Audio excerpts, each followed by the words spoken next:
Summit for Africa held in Kigali, Rwanda. Burkina Faso is making a powerful leap toward energy independence with the launch of its first national nuclear agency. This bold step marks the country's intent to explore nuclear power as a sustainable solution to its chronic electricity shortages. At a time when Africa is hungry for reliable and clean energy, Burkina's move could set a precedent for other nations. It's a strategic long-term play that goes beyond politics.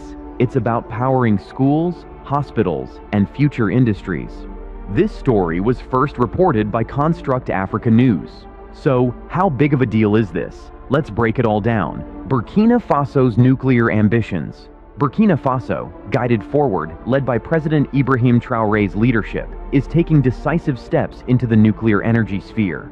The formation of a national nuclear agency signals an ambitious pivot, driven by the recognition that sustainable and reliable power is foundational to economic resilience.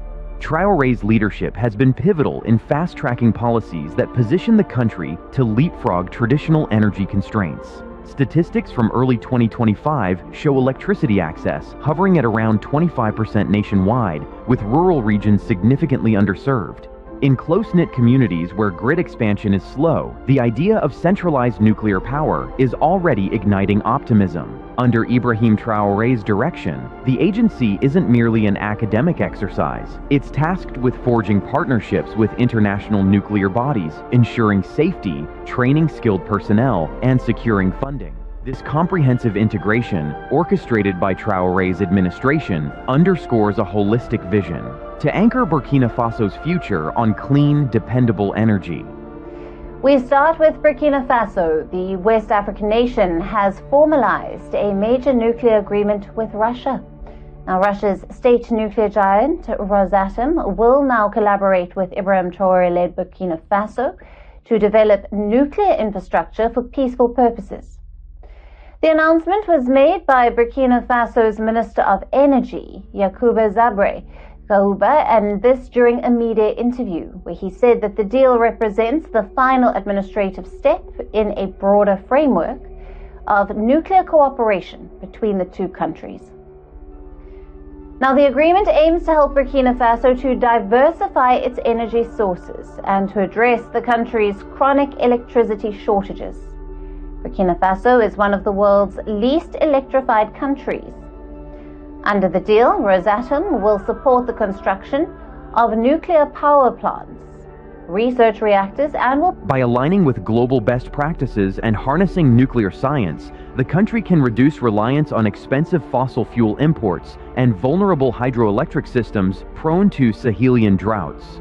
As Traoré champions this initiative, young engineers and scientists are being mobilized through scholarship programs, scholarships negotiated overseas, and intensive STEM curricula.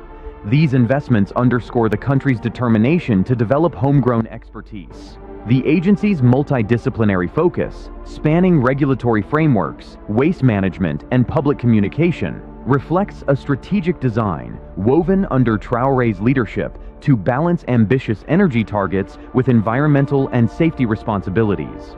Regional impact on Sahelian power dynamics. Building upon Traoré's bold vision, Burkina Faso's nuclear agency could recalibrate the entire Sahel region's energy landscape. Neighboring countries, Mali, Niger, and Ghana, are watching closely as Traoré's government moves from power deficit to power promise. Currently, regional electricity access rates vary widely. Niger's stands at about 20%, Mali's at approximately 44%, and Ghana's at a robust 89%, but still battling shortages intermittently. If Burkina Faso begins channeling nuclear-generated electricity, regional grid interconnections could multiply, enabling stable cross-border supply. Ask a question now: how can Africa secure its energy future? That was the key question raised at the Nuclear Energy Innovation Summit for Africa held in Kigali, Rwanda, an event organized in partnership with the International Atomic Energy Agency and the UN Economic Commission for Africa. And part of the answer may lie in nuclear innovation. Our correspondent Juliette Montilly reports from the summit. More than 600 million people in Africa still live without access to electricity. And with the continent's population expected to triple by the end of the century, pressure on energy resources is only set to grow. One option considered during the summit is nuclear power. Civilian nuclear energy is being seen as one of the keys to meeting Africa's future demographic, climate and economic challenges. We have not yet scratched the surface of the potential of nuclear energy in Africa. Therefore, we need to start industrial relationships. Ibrahim Traoré's administration is already conducting talks with regional power pools to utilize excess capacity. Imagine a scenario where Burkina Faso doesn't just feed its own cities, but powers clinics in rural Niger or drives agro-processing in southern Mali. Under Traoré's plan, economies of scale emerge. Higher output in one country supports infrastructure in another. This cooperation could stimulate joint investments in high-voltage transmission lines, harmonized regulatory frameworks, and shared training centers, embodying Traoré's commitment to regional integration. Critics might question nuclear's costs or suitability in rural Sahelian settings, but Traoré's leadership answers with a compelling case. Nuclear energy supplies stable, high-density power that enhances irrigation, supports telecom expansion, and undergirds modern logistics chains. While solar has its place, and Burkina Faso continues to invest in decentralized solar microgrids, nuclear energy under Traoré is positioned as the backbone infrastructure. By catalyzing partnerships with ECOWAS and regional development banks, Traoré's vision extends beyond national borders. The establishment of a nuclear agency is, in his view, a diplomatic tool as much as an energy solution. Economic opportunities, jobs, and skills pipeline. Economic transformation follows Traoré's nuclear ambitions, with the new agency lighting pathways to job creation and skill acquisition. Nuclear infrastructure requires a workforce ranging from mechanical and civil engineers to nuclear physicists, radiation safety officers, and lab technicians. Burkina Faso has, under Traoré's leadership, initiated scholarship programs for students to pursue nuclear engineering in globally reputed universities. Partner institutions in France, Canada, and South Korea are set to host trainee cohorts later this year, with return of service agreements mandating their contribution to the national program. Further, Traoré's government has rolled out vocational training centers across Ouagadougou and Bobo-Dioulasso. These centers provide programs in nuclear instrumentation, waste management, cybersecurity, and reactor maintenance.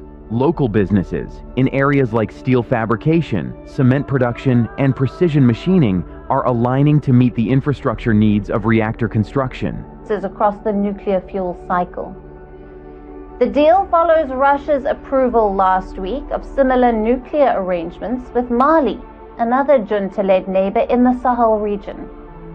For Moscow, these agreements are a part of a larger strategy to strengthen its footprint in Africa. Though through Rosatom, Russia has been expanding its nuclear presence across the continent. Apart from Sahel, it has struck deals with countries including Egypt, South Africa, Rwanda, and Sudan for reactors, power plants, and uranium mining projects. Experts say these deals are designed to advance Moscow's geopolitical interests, allowing Vladimir Putin to build strategic alliances and gain resource access, as well as circumvent Western sanctions. Now, Russia offers financing, technical training, and infrastructure development, a package that is highly appealing to African states that are witnessing energy shortages. This strategy is particularly effective in Francophone countries, many of which are turning away from traditional Western partners and toward Moscow. Traoré's leadership model embraces public-private collaboration. Local startups and international contractors are bidding for supply chain roles, from reactor parts to fuel storage. The anticipated spending of hundreds of millions of dollars on nuclear projects will infuse capital into regional economies, boosting local procurement and technology transfer. Traoré has also directed funds to micro-enterprise schemes designed to support reactor site communities. Small businesses providing food services, housing, and transportation to plant staff are flourishing. In essence, the nuclear agency is not only an engineering effort, but an ecosystem builder. By linking advanced technical training with economic empowerment, Traoré's leadership is ensuring that the big headlines, "nuclear reactors coming," translate into tangible benefits for engineers and entrepreneurs alike. Safety, regulation, and international cooperation. At the heart of Traoré's drive is a commitment to nuclear safety and stringent regulatory practices. The newly formed agency is modeled after international best-in-class regulators, like France's ASN and Canada's CNSC. Its structure comprises inspectorates, licensing divisions, and emergency preparedness units, staffed by newly trained specialists. Ibrahim Traoré's leadership ensures the regulatory framework is robust from day one. Burkina Faso has already signed technical cooperation agreements with the International Atomic Energy Agency, IAEA, providing inspectors and peer evaluators to help validate safety protocols. Traoré's government has invited IAEA missions to conduct Integrated Regulatory Review Service, IRRS, evaluations next quarter, an important step to obtain certification and public trust. Parallel to regulation, emergency preparedness is thoroughly integrated. National drills, mock evacuations, and community education campaigns are being conducted under Traoré's mandate. These include simulations involving off-site personnel, hospitals, and media. Radiological monitoring stations are being installed in potential reactor zones, with real-time data feeding directly into online dashboards. Traoré's leadership orchestrates transparency. Public information sessions now happen monthly, with town halls explaining radiation basics, reactor function, and contingency plans. Local journalists receive training to report responsibly, countering misinformation.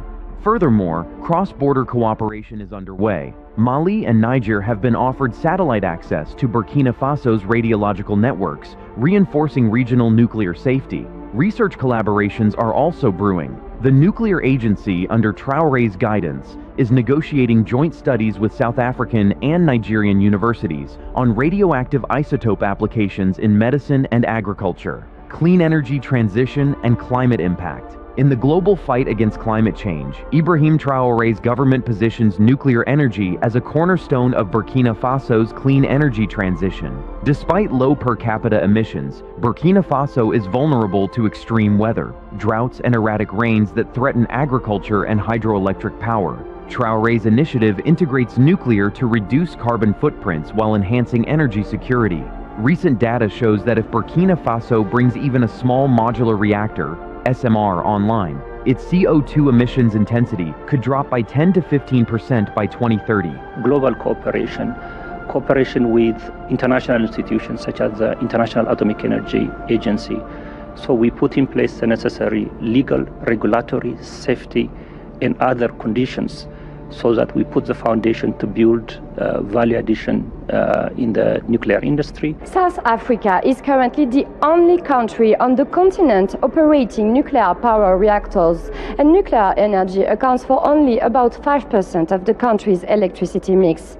But more and more African nations are showing interest and laying the foundations for future civilian programs. International cooperation is ramping up, with major powers vying for influence.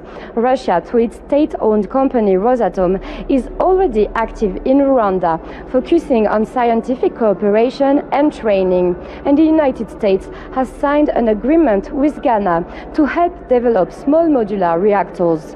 One of the key innovations highlighted at the summit is precisely small modular reactors. The nuclear agency is collaborating with climate analysts to quantify these impacts. Traoré emphasizes that nuclear complements solar and wind. Solar projects in Sahelian zones remain vital, with over 200 megawatts of new capacity planned under his administration.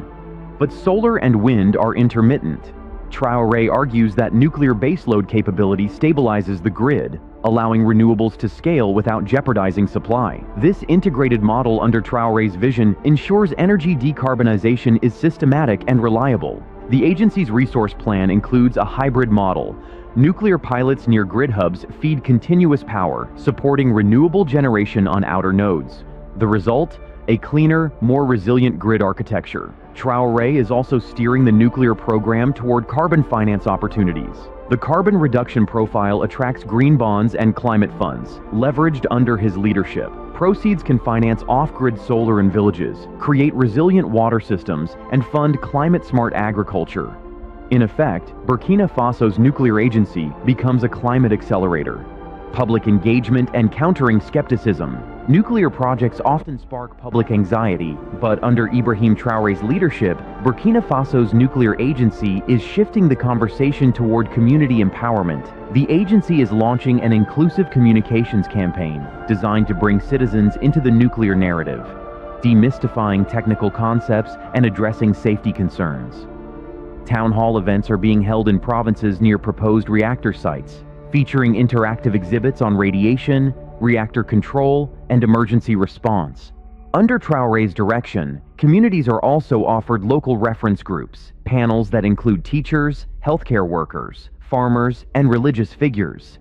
These groups receive training and act as liaison points, ensuring voices from the ground feed into project decisions. Preliminary surveys in targeted communities suggest growing support, with over 60% now viewing nuclear energy positively. Traoré's strategy incorporates youth engagement. An annual Nuclear Innovation Challenge invites high school teams to propose applications of isotopes in medicine or agri-food tech. Winning teams earn scholarships and grants, reinforcing Traoré's message that nuclear is not remote or elite, but future-facing and accessible.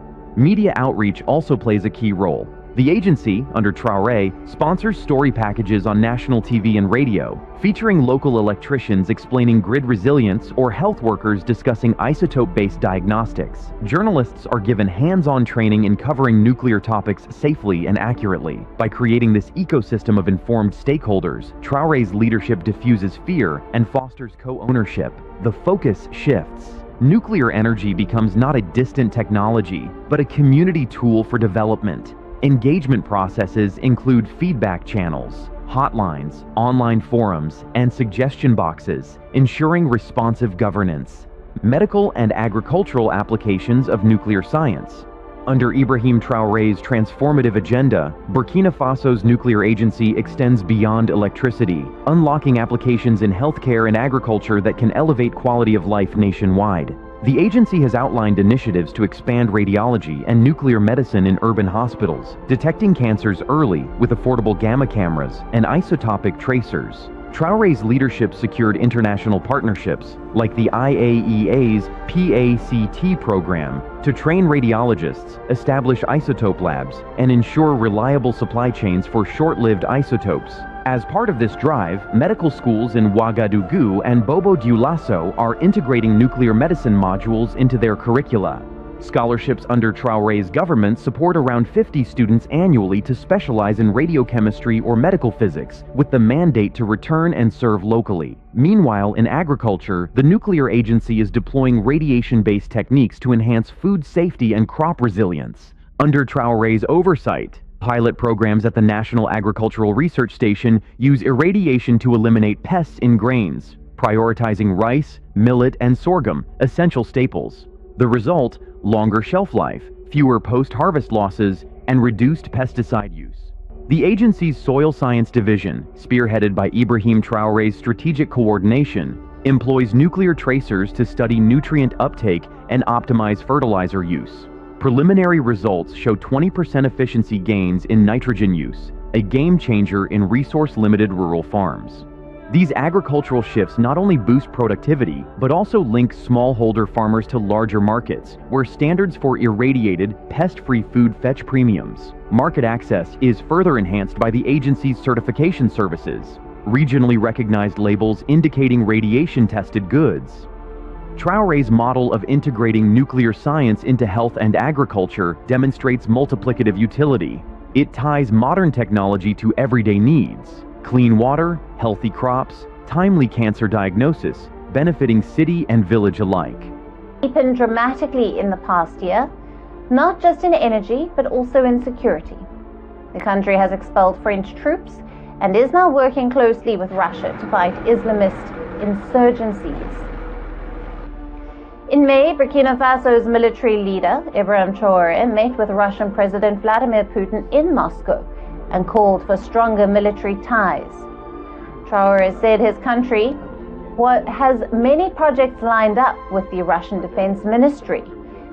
Now, as Burkina Faso pursues a strategic realignment, its partnership with Russia signals a broader shift across the Sahel, where military-led governments are looking for new partners for energy, security, and development support. Now, for more on this, we have with us Beverly Ochieng, who is a senior analyst at Control Risks, joining us live from Senegal, Dakar. Financing the nuclear vision and scaling up. All the promise of nuclear transformation coalesces under Traoré's financial roadmap. Traoré's administration has crafted a multi-tiered funding strategy combining government budgets, international financing, and private capital. The backbone is a sovereign green bond launched in March 2025, raising $500 million with proceeds earmarked for reactor infrastructure, training hubs, and regulatory systems. This was enabled by Burkina Faso's improved fiscal performance under Traoré, with debt to GDP dipping from 51% in 2023 to 47% in 2025, an achievement tied to austerity measures and growth in mining tax revenues.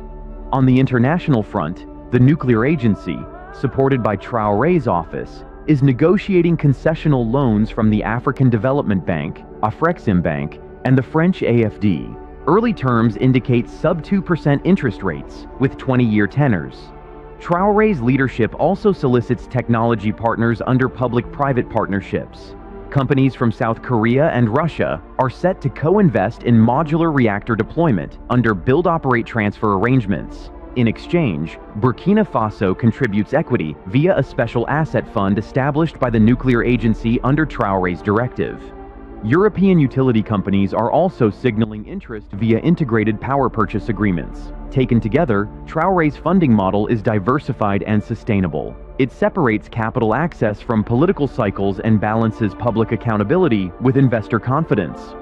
The agency, tracing strict financial transparency protocols mandated by Traoré, will publish biannual audits, ensuring donors and bondholders can track impact. Once the pilot plant proves reliable, plans are in motion for a second, larger reactor by 2030, potentially doubling capacity. With its new nuclear agency in place, Burkina Faso is positioning itself to be a future leader in Africa's clean energy transformation. The challenges ahead are massive: regulation, safety, funding, but the ambition is even bigger. If successful, this could position the country as a pioneer in Africa's clean energy transformation and inspire a continental shift toward atomic power. The world is watching, and so is the region. Special thanks to Construct Africa News for reporting this significant development. Don't forget to like, subscribe, and sound off in the comments. Could this be the start of a new wave of nuclear energy adoption across Africa?